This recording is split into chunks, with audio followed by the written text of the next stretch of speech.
Okay, here's the last of the two videos, or the second of the two videos. And this time what we're going to look at is we're going to look at Gradebook or Grade Center, and then we're going to do an online test, or at least I'll show you how to do basically. I won't go through it all because I don't want to put in 20 questions. And we'll do an archiving of your course. Okay, so let's go over. This is an empty shell. It's just a shell that was developed for us. So you're all in, well, not all of you are in here. I think there's one of you missing, but nonetheless, it'll be all right.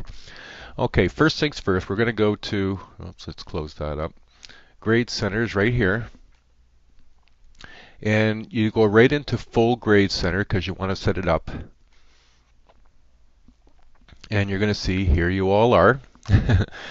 So all your student lists will be here, and the username will be there. Student ID would be if you wanted to, create more anonymity and you want to have a course ID for a student.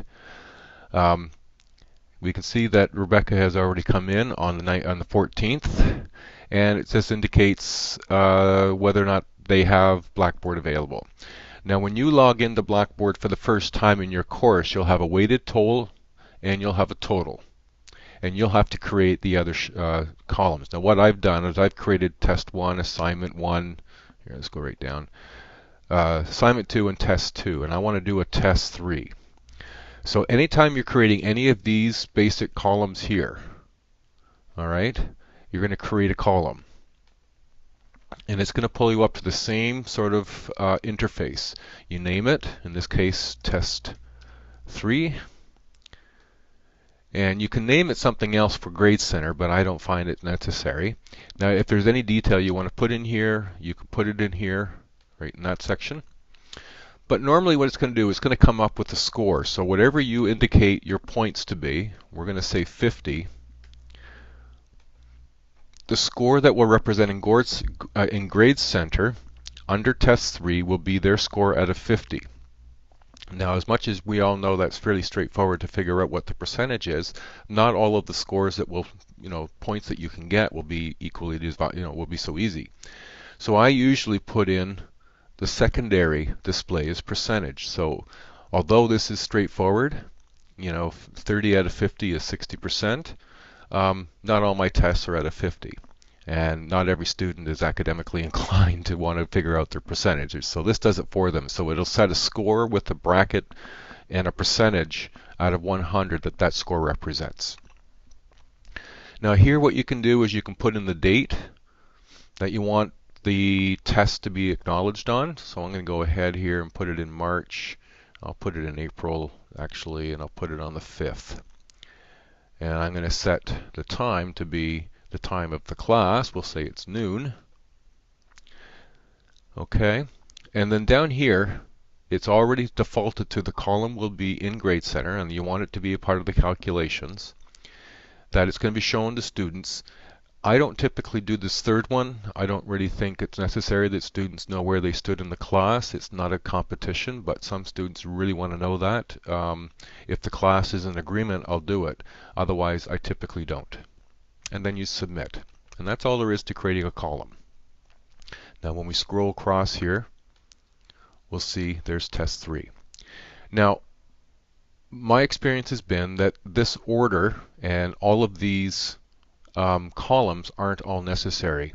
I don't typically need username or student ID, and I don't want weighted and total to be at the front. I want it to be at the back.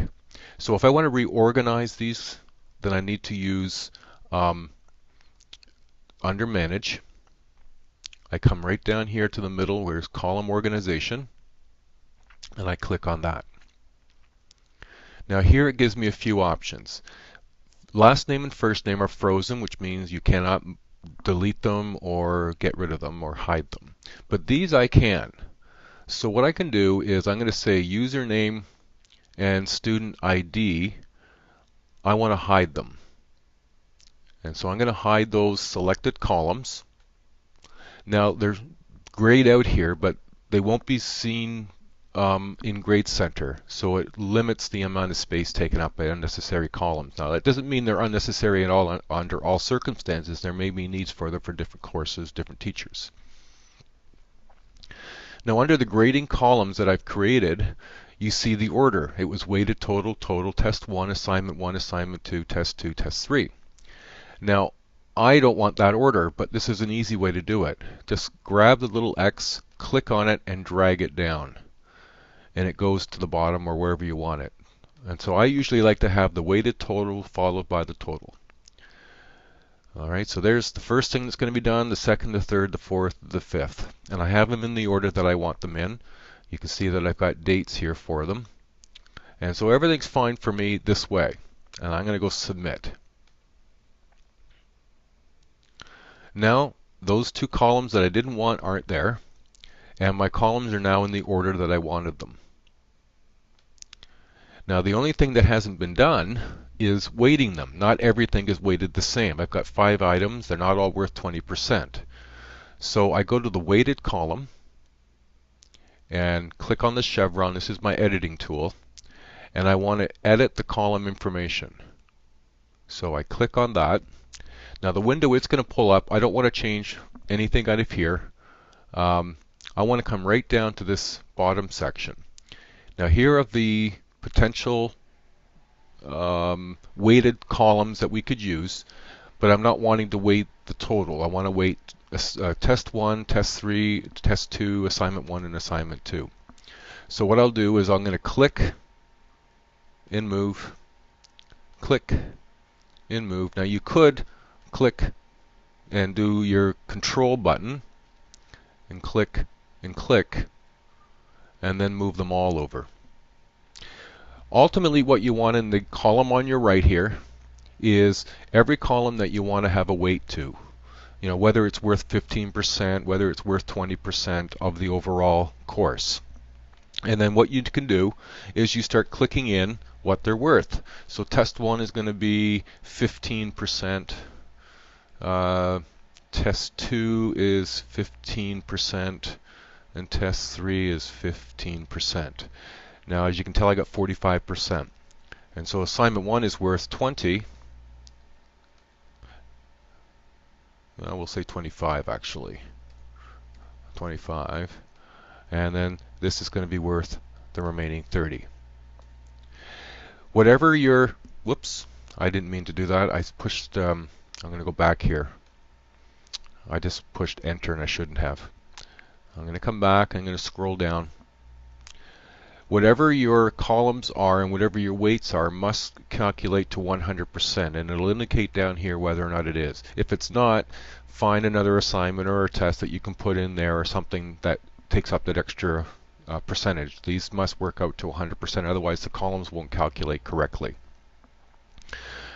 Calculator running total, it just means that every time you've entered something into a column as a test result or an assignment result, it runs the total to weighted and the final total, so they keep an accurate, up-to-date perspective. Show the column to the student. I don't mind them seeing it. It gives them an idea of what they're currently getting out of the weight of the assignments and tests, out of how much of it. So if we've done 75% of the course, they're getting an idea of what their mark would be out of 75% of the course. And show statistics and averages, I don't do that typically, but you may find it beneficial. Then I submit that. Now the columns are set up that whatever I put into test 1, it's out of 50. And we'll say Becky here, Ace did a good job of it and got, got 45. Make sure it's yellowed. And then enter. You see she got 90%. The weighted total would be 90%, but the overall total is marked out of a score. Now if I wanted them to have access to that too, I go back to edit column and I edit in my total, and I can put up, well, I want the percentage there as well. Now you see you have options. You can put a text that is like a letter, which is down here, sorry, a percentage, or complete, incomplete, you did or didn't get it done, or maybe you needed to put some words in there, pass or fail. I like to use percentage. Include total on all grade columns are selected. I want them on all. Collect as a running total, yes, and the same is true with the bottom ones, and go submit. And now she's got a current standing. Now if we put it into assignment here and it was out of, I think I put it at a 35, and let's say she got 30, another good result. Way to go, Becky. 85.71. So now we get an overall total so far of 88.24%.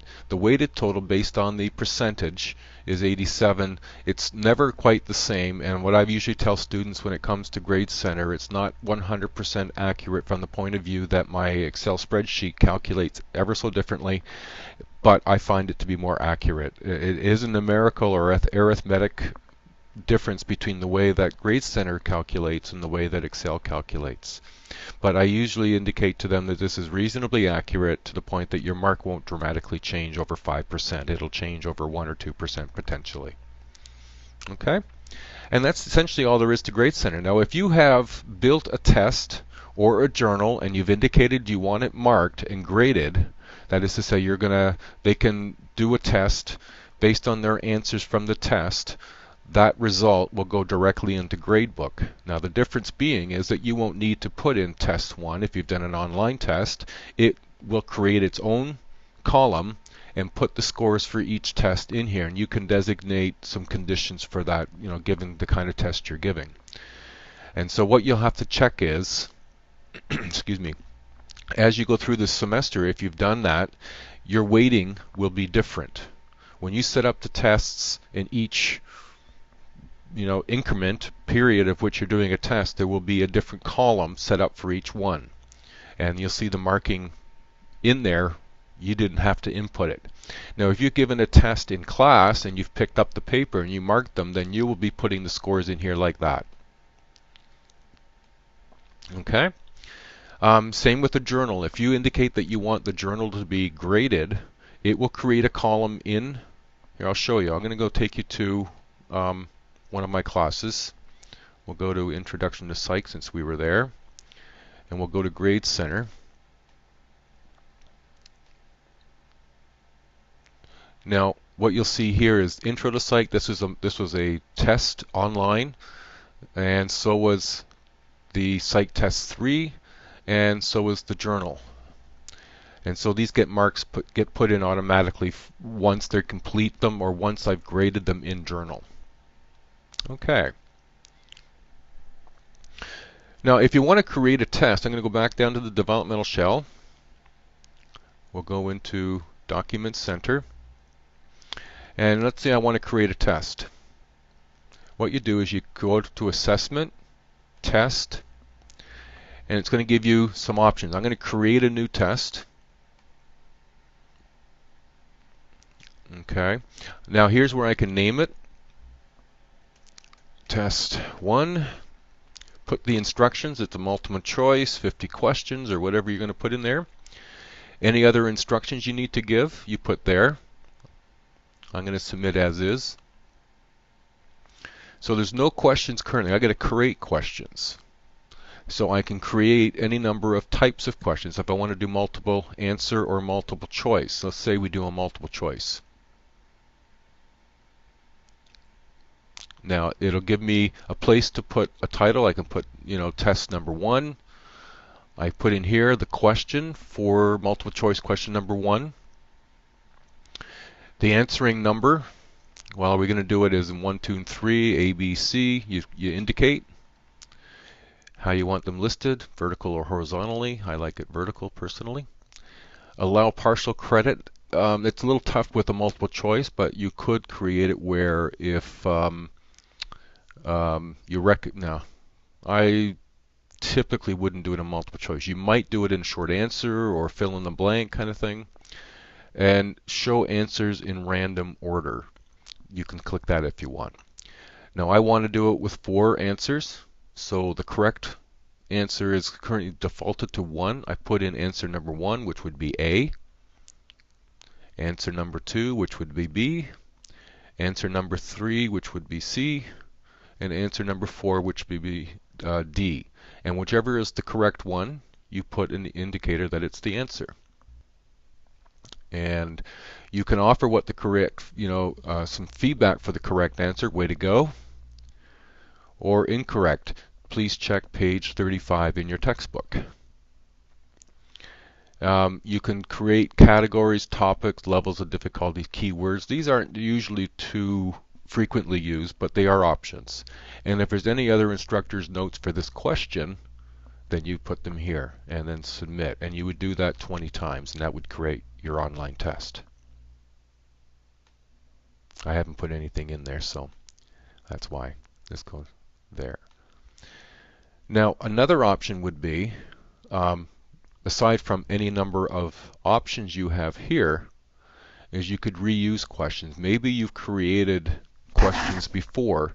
You could locate them, or if you want to create a question set, which would be a collection of questions that could be used to create a test in Blackboard, or create a random block. And I often do this, where what I'll do is create a test of 200 questions, and I'll create a random block of 50 or 40 or something like that, and it will randomly select from the 200 questions which ones will enter for each student.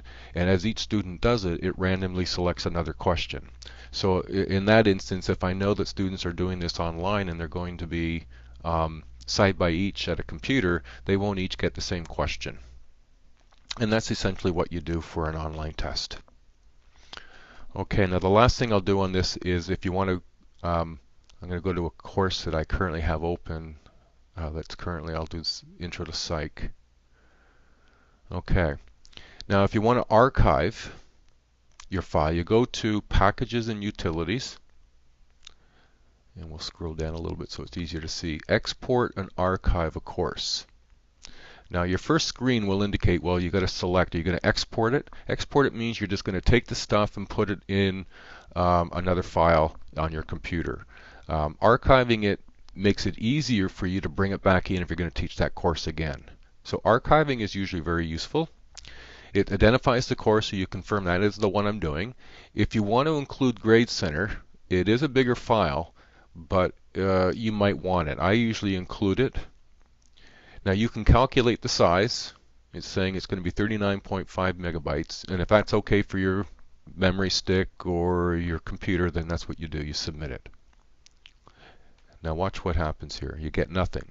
Up here it says success. This action has been queued. An email will be sent when the process is complete, and then that will tell you, it'll give you instructions of where your archive file is. Okay, I hope this has been helpful. I'll see you on Wednesday, or I guess I will see you on Wednesday before you view the videos, so this kind of is redundant. Bye for now.